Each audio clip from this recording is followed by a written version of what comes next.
اگر مطلب احتیاطی تدابیر اور احتیاطی تدابیر جیسے کہ اسما آپ نے کہا کہ کاروباری سرگرمیاں، کاروباری زندگی جو ہے وہ بحال ہو رہی ہے، معاشی زندگی بحال ہو رہی ہے، اس کے ساتھ ساتھ جو سیاحت کے حوالے سے جو زندگی ہے وہ بھی بحال ہوتی ہوئی ہمیں نظر آ رہی ہے، سیاحتی سرگرمیاں وہ بحال ہو رہی ہیں، اور اسی طرح سے یہ کہا جا رہا ہے کہ گلگت بلتستان میں باقاعدہ آج سے سیاحتی سرگرمیاں دوبارہ شروع ہو گئی ہیں۔ اس میں بھی ناظرین اب ہمیں یہ دیکھنا ہے کہ سیاحتی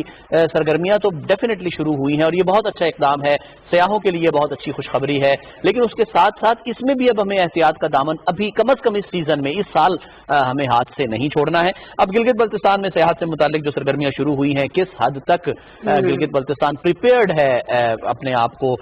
ٹورسٹس کے سامنے پریزنٹ کرنے کے لیے، کس حد تک تیاریاں کی گئی ہیں، کتنا کیونکہ کووڈ-19 کی وجہ سے سمجھ لیں کہ آپ آدھے سے زیادہ سیزن جو ہے وہ آلموسٹ ختم ہو چکا ہے۔ ہمارے نمائندے قاسم نسیم نے ہمیں ٹیلی فون لائن پر جوائن کیا ہے، ان سے بات کرتے ہیں۔ قاسم ذرا شیئر کیجئے گا، گلگت بلتستان میں آج سے سیاحتی سرگرمیاں تو شروع ہو گئی ہیں، ڈیفینیٹلی سیاحوں کو بہت زیادہ انتظار بھی تھا، سیاح بہت زیادہ انتظار بھی کر رہے تھے، جلد از جلد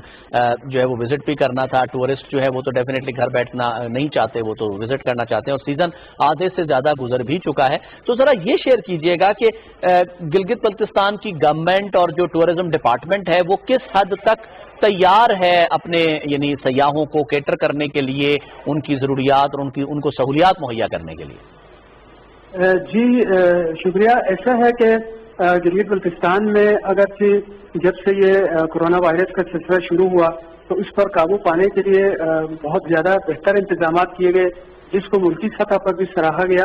اور یہاں لوکل جو ٹرانسمیشن ہے اس کا سلسلہ کم رہا، لہذا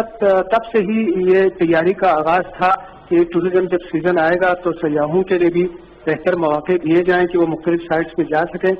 اور بدقسمتی سے عید الفطر کے بعد سے یہاں پر جو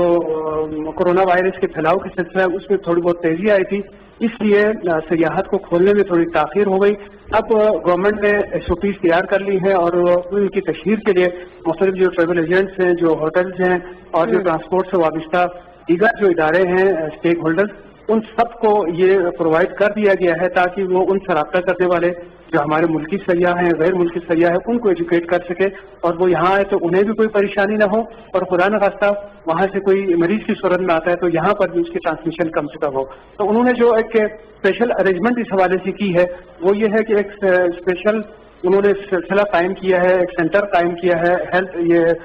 ٹورزم ڈپارٹمنٹ نے اسلام آباد میں ہی جو گلگت بلتستان ہاؤس ہے سیکٹر F51 میں، وہاں پر ایک سینٹر خصوصی قائم کیا ہے۔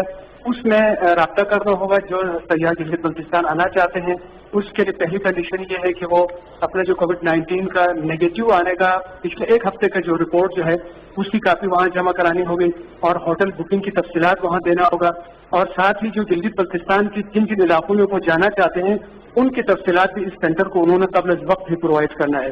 اس کی روشنی میں یہ ان کی چھان بین جب ہوگی تو ان کو باقاعدہ NOC جاری کیا جائے گا۔ اس NOC کو لے کے وہ گلگت بلتستان میں انٹر ہوں گے، چاہے وہ بائی روڈ آئے چاہے وہ بائی ایئر آئے، تو وہاں جو جتنے بھی داخلی ہمارے راستے ہوں گے ان کے اوپر اسی NOC کو چیک کرنے کی بنیاد پہ انہیں بغیر کسی روک ٹوک کے داخل ہونے دیا جائے گا۔ اچھا قاسم، جو ٹورسٹ آ رہے ہوں گے ان کے لیے کیا SOPs ہیں یہ تو آپ بتا رہے تھے، جو مقامی لوگ ہیں خاص طور پر جو وہاں چھابڑی والے ہیں، اور ابھی ہم اس فوٹیج میں دیکھ رہے ہیں بہت سارے راستے ایسے ہیں جہاں آپ کو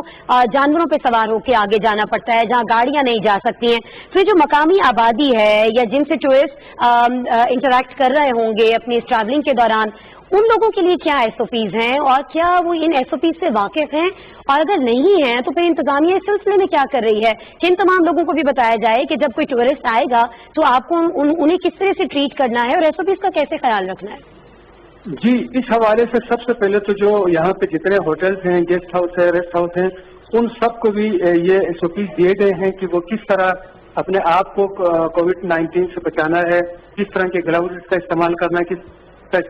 کس طرح کچن کو مینٹین کرنا ہے، کس طرح جو رہائشی کمرے ہیں ان کو مینٹین کرنا ہے، اس کے باقاعدہ ان کو آگاہی دی گئی ہے۔ اور ساتھ ہی جو جنرل پبلک ہے جس کا آپ نے کہا کہ جنرل لوگوں سے بھی واسطہ رہتا ہے، ان سے بھی انٹریکشن ہوتا ہے جو ٹورسٹ آتے ہیں، تو ان کے لیے بھی ایک تو جو مختلف علاقے ہیں ان میں کمیٹیاں تشکیل دے کر ان کو آگاہی دی گئی ہے۔ ہیلتھ ڈپارٹمنٹ اپنے طور پر اس حوالے سے آگاہی دے رہے ہیں، اور ایک پروگرام یہاں کچھ NGOs اور یونیسیف اور گورنمنٹ آف پاکستان کے اشتراک سے باقاعدہ گاڑیوں کے اوپر لاؤڈ اسپیکر چلا کر تمام علاقوں کی گلی گلی میں وہ جا کے اعلان کرتے ہیں اور یہ SOPs کے حوالے سے بتاتے ہیں کہ وہ کس طرح اپنے مہمانوں کا استقبال بھی کرے اور ساتھ ہی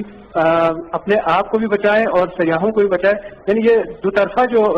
سلسلہ ہے, دو طرفہ سلسلہ جو ہے اس کو لے کر انتظامیہ ہمیں یہاں پر بندوبست کرتی ہوئی دکھائی دے رہی ہے, اور اب گلگت بلتستان جو ہے وہ ہمیں سیاحوں کو خوش آمدید کہتا ہوا